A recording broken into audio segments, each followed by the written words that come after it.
साथियों, माताओं बहनों, ध्यान दें। 6 साल के बाद फिर से आपके शहर में चल रहा है बच्चों के लिए वाटर वोटिंग के साथ फन वर्ल्ड फेयर डिज्नीलैंड मेला। जाता है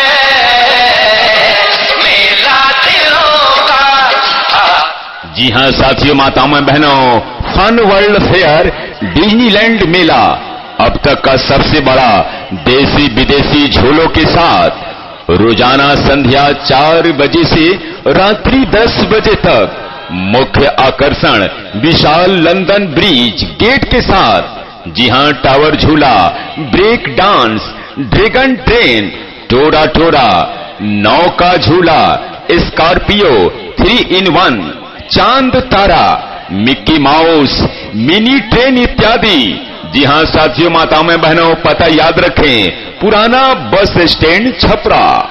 BA, BCom, BSc, MA, MCom करें विश्व की सबसे बड़ी यूनिवर्सिटी इग्नू से। सॉल्व असाइनमेंट्स और गाइड बुक्स प्राप्त करें। संपर्क करें Mahakal computers, DAV PG college के पास, पंच मंदिरा मोड़ से दाहिने, सिवान।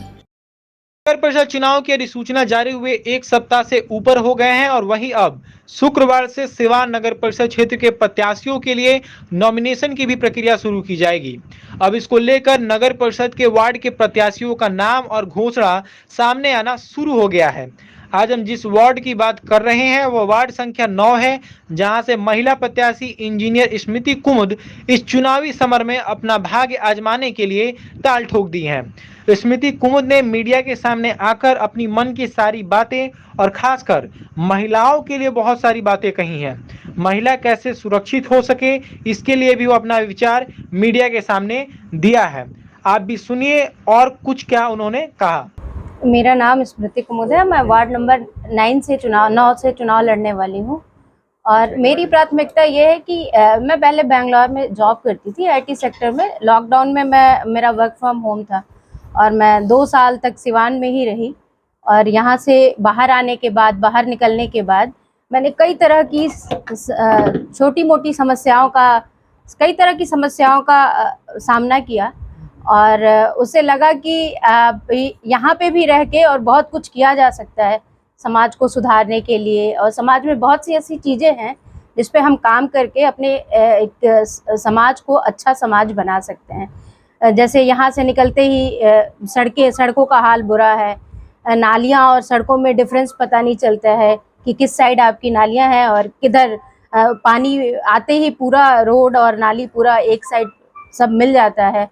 तो इस तरह की कई समस्याएं हैं जो समाज में हैं अभी, और उसी सब पे काम करने के लिए हम लोगों ने सोचा कि इस पे चुनाव लड़ा जाए इस वार्ड से और इस वार्ड को सुधारा जाए। कुछ खास कमियां इस मोहल्ले में आपने देखा है तो क्या लगा है, क्या होना चाहिए सही तरीके? कमियां तो कई तरह की कमियां हैं, लेकिन सारी चीजें हम सुधार नहीं सकते और बता नहीं सकते। उसके लिए क्या है कि जब हम इस फील्ड में आते हैं तो लोगों से मिलेंगे, जनता अपनी सारी चीजें बताएंगी हमको कि किस तरह की समस्याएं वो फेस कर रहे हैं। जो समस्याएं हमको दिखेंगी, जो प्राथमिकताएं होंगी हमारी, उस पे काम किया जाएगा, उसको सही तरीके से सुचारू रूप से सही किया जाएगा। क्या कुछ एक वार्ड में होना चाहिए जिससे वार्ड सुंदर दिखे, अच्छा दिखे? और सड़कें साफ होनी चाहिए, सफाई हर जगह आपकी होनी चाहिए, स्ट्रीट लाइट प्रॉपर होनी चाहिए, नाली और सारे जितने भी नालियां हैं रोड की सारी कवर अप और ठीक ढंग से होनी चाहिए। और शिक्षा के क्षेत्र में भी एक्चुअली मेरा पूरा फैमिली बैकग्राउंड है वो शिक्षा से ही रिलेटेड है। मेरे हस्बैंड जो हैं वो एक स्कूल के चेयरमैन है, आदर्श सेंट जेवियर्स पब्लिक स्कूल। मेरे इन लॉज जो हैं वो भी शिक्षा से ही रिलेटेड है। तो हम लोग शिक्षा के क्षेत्र में भी काम करना चाहते हैं। जो भी जिस तरीके से भी हम समाज को अपनी अच्छी चीज़ें उनको बता सके, उनको सिखा सके, उस पे भी हम लोग काम करना चाहते हैं। और शिक्षा में भी अपने वार्ड को और जो सुविधा हम दे सकते हैं वो हम करना चाहते हैं। जो भी छोटे लोग हैं उनको अपने स्कूल में फ्री शिक्षा देके, और इवन हम लोग ये सारी चीज़ें करते भी हैं कि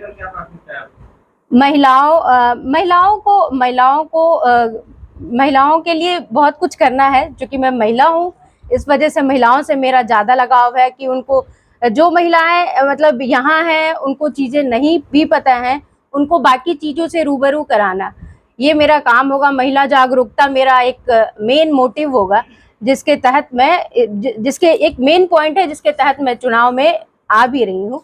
और जितनी भी मैं सेंट्रल की स्कीम हो गई है, स्टेट की जो भी बहुत सी स्कीम है जो आसपास के लोगों को पता नहीं चल पाती है, जिससे वो उसका लाभ नहीं उठा पाते हैं। मेरा मेन मोटिव है कि हम लोग को अगर वो सारी चीजें मैं जानती हूँ तो अपने आसपास के लोगों को वो सब कुछ बताया जाए कि वो स्कीम का लाभ उठा सके। और जैसे छोटे रोजगार अगर मैं उपलब्ध करा सकती हूँ तो वो मैं जरूर कोशिश करूंगी कि महिलाओं को किसी उसमें लगा के, जो नीडी औरतें हैं जिनको जरूरत है उनको कुछ रोजगार मिले और वो उसमें अपना काम करें और बढ़िया काम करें।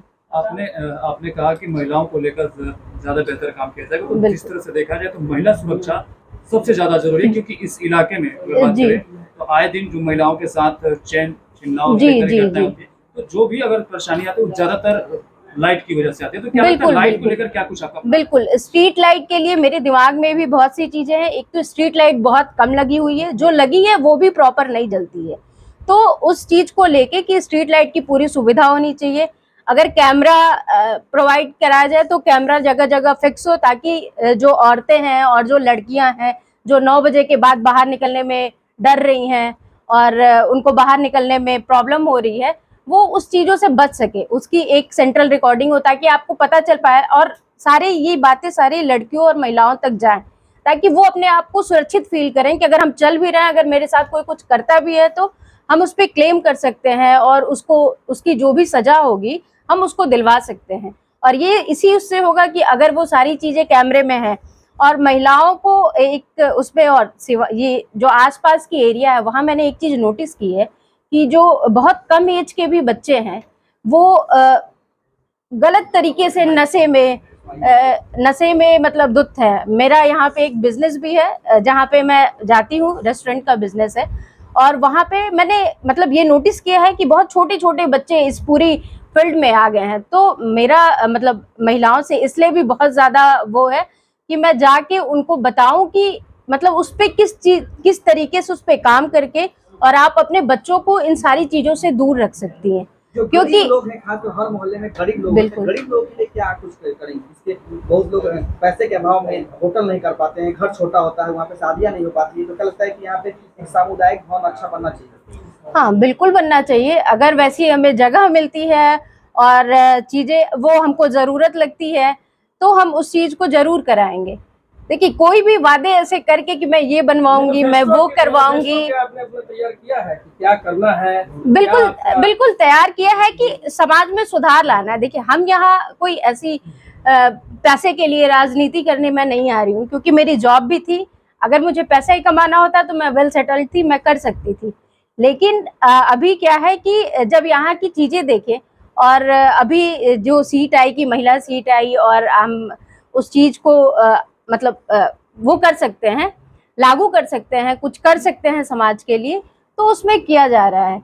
और जहाँ तक रही कमजोर महिलाओं की बात, तो चुनाव जीतने के बाद या जब उसके बाद भी अगर हम लोगों से मिल रहे हैं और जिस तरह की समस्याएं छोटे तबके के लोग जिस तरह की समस्याएं फेस कर रहे हैं वो एक बार हमको बताएंगे, उसके हिसाब से हम चीजें जो उनके लिए हम बेहतर कर सकते हैं वो हम जरूर करेंगे। आपका लाइफ पूरी तरह से सेटल था, लाखों की नौकरी छोड़ के आपने इस तरह का राजनीति में पहला कदम अपना रखा, क्या लगता है डर नहीं लग रहा है कि राजनीति में कुछ ज्यादा नुकसान हो जाए? नहीं, डर नहीं लग रहा है। मेरा फैमिली बैकग्राउंड ऑलरेडी हम लोग स्ट्रांग है। ऐसा नहीं है कि फाइनेंशियल बहुत ज्यादा हम प्रॉब्लम में है या फिर अगर मैं हारी या मेरे साथ कुछ हुआ तो मैं दोबारा अपनी चीजें नहीं कर सकती हूँ। अगर मैं चाहूँ तो मैं कर सकती हूँ, लेकिन अभी मेरा जो इंटरेस्ट है यहाँ रहने से, 2 साल रहने से जो मेरा पूरा इंटरेस्ट आ गया कि यहाँ रह के भी जो काम हम वहाँ कर रहे हैं वहाँ भी तो बहुत मेहनत करते हैं और जो चीजें वहाँ की हैं वो हम यहाँ पे अप्लाई कर सकते हैं। जैसे शिक्षा में ही है, हम बेंगलोर में या दिल्ली में या बहुत से पटना में ही कई तरह की शिक्षा की नीति देखते हैं कि मतलब कैसे पढ़ाया जा रहा है, क्या कैसे पढ़ाया जाना चाहिए, एक पूरी स्टाइल शिक्षा की कि बच्चों को किस लेवल पे कहाँ तक क्या आना चाहिए। वो सारी चीजें मेरा मतलब उद्देश्य है कि वो सब कुछ शिक्षा पे भी अप्लाई हो, शिक्षा पे भी मेरा ज़्यादा फोकस होगा और वो सारी चीजें वहाँ पे अप्लाई की जाए। आप शिक्षित भी हैं और लगातार कोरोना काल में आपके परिवार के द्वारा काफी लोगों को मदद किया गया, क्या लगता है इसका बेनिफिट इस चुनाव में हो पाएगा?